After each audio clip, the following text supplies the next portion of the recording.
Let's continue to read in 1 Samuel chapter 23 in the King James Version.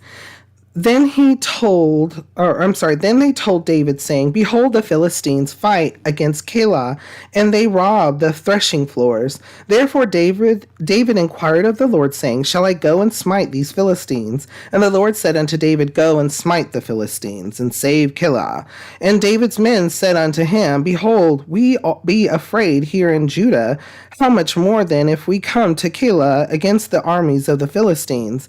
Then David inquired of the Lord yet again, and the Lord answered him and said, Arise, go down to Keilah, for I will deliver the Philistines into thine hand. So David and his men went to Keilah and fought with the Philistines and brought away their cattle and smote them with a great slaughter. So David saved the inhabitants of Keilah. And it came to pass, when Abiathar the son of Ahimelech fled to David to Keilah, that he came down with an ephod in his hand. And it was told Saul that David was come to Keilah. And Saul said, God hath delivered him into mine hand, for he is shut in, by entering into a town that hath gates and bars. And Saul called all the people together to war, to go down to Keilah to besiege David and his men. And David knew that Saul secretly practiced mischief against him, or practiced mischief against him. And he said to Abiathar the priest, Bring hither the ephod.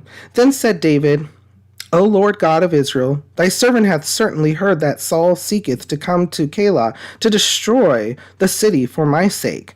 Will the men of Keilah deliver me up into his hand? Will Saul come down as thy servant hath heard? O Lord God of Israel, I beseech thee, tell thy servant. And the Lord said, He will come down.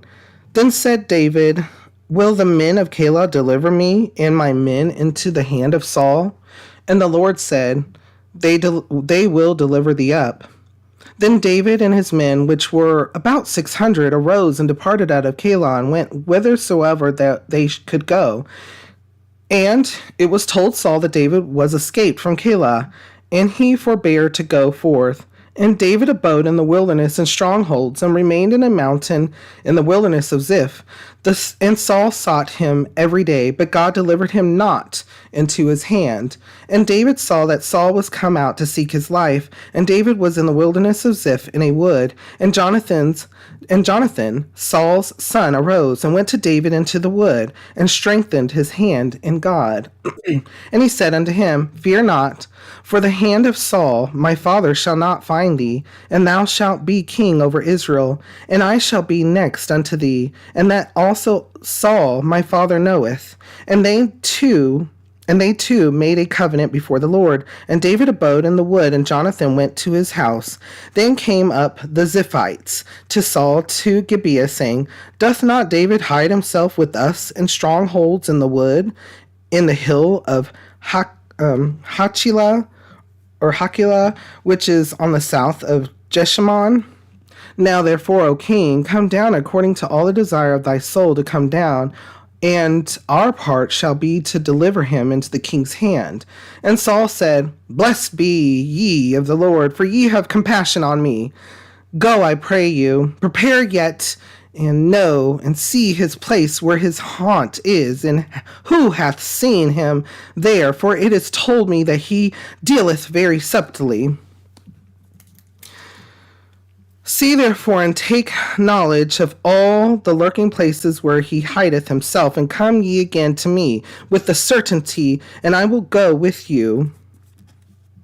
And it shall come to pass, if he be in the land, that I will search him out throughout all the thousands of Judah. And they arose and went to Ziph before Saul, but David and his men were in the wilderness of Maon, in the plain on the south of Jeshimon. Saul also and his men went to seek him, and they told David, wherefore he came down into a rock and abode in the wilderness of Maon. And when Saul heard that, he pursued after David in the wilderness of Maon.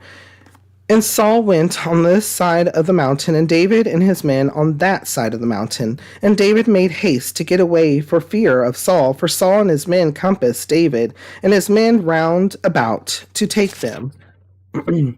But there came a messenger unto Saul, saying, Haste thee and come, for the Philistines have invaded the land. Wherefore Saul returned from pursuing after David, and went against the Philistines. Therefore they call that place Selah Hamalakoth. And David went from thence, and dwelt in strongholds at Engedi. Okay, so there was a lot here. In particular, listen to something that sounds really familiar. Really familiar. Very familiar. In verse 20, Now therefore, O king, come down according to all the desire of thy soul to come down, and our part shall be to deliver him into the king's hand. And Saul said, Blessed be ye of the Lord, for ye have compassion on me. For ye have compassion on me. Okay. So, what is Saul doing? This whole time, Saul is seeking after David, and he's not inquiring of the Lord. And he's also angry with the people that some either help to assist David in any way, or aren't unable or unsuccessful to help himself. And so here are the people that are living in the area, the Ziphites that David was dwelling among to avoid contact with Saul, who was still seeking his life. They came to Saul and told him, hey, he's living over here. He's living with us in this area. And so Saul says, and Saul said, Blessed be ye of the Lord, for ye have compassion on me. Do you hear something there? Because I hear it loud and clear. He's turning the Lord's words, instead of loving thy neighbor as thyself, he's turning it into loving me for me. Sounds pretty conceited. Sounds pretty selfish. So Saul, yeah, he believes in God, but at this time, he believes that he's not being treated fairly. And it's all about his thoughts and feelings. And he knows that David was anointed too, and he knows what must come. But now he is going to do whatever he believes it takes is going to end this prophecy, end what was being told, end what the Lord already set in motion. A man trying to do that by relying on self-pity, by relying on, woe with me, look at what's happening to me, all you people. Instead of continuing to walk and do what the Lord had store for him, he's now seeking vengeance and wanting pity and wanting people to help him, even though he has no insight to help them. Now, at the end of this chapter, we get to where a messenger in verse 27, but there came a messenger unto Saul saying, Haste thee and come, for the Philistines have invaded the land. So he still understands his kingship duties, which are he is responsible for the entire nation. So much so that he's allowed for this uprising of the Philistines to come upon the nation because his focus is not there. Remember the last Bible study we talked about focus. In this case, we're going to talk about how he feels, how Saul's utilizing his thoughts and feelings and saying, and Saul said, Blessed be ye of the Lord, for ye have compassion on me. Using the Lord's words in an incorrect manner by saying, oh, thank you for having compassion on me because I'm trying to seek revenge and woe with me and I'm the most important. So thinking about that, bringing past to present, sound familiar? Whether it could be a person. Have you ever felt that way? Do you know someone who has felt that way before? Woe is me. Look at me. I don't care about whatever else is going on. It's not my concern. My concern is my concern, and that should be most important to everybody else. A loved one, a family, a group of people, workers, co-workers, a community,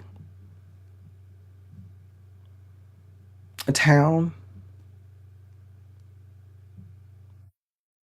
something even much larger, a mass group of people. Woe with me. Look at me. I don't care about what you're going through. I just care about what I'm going through.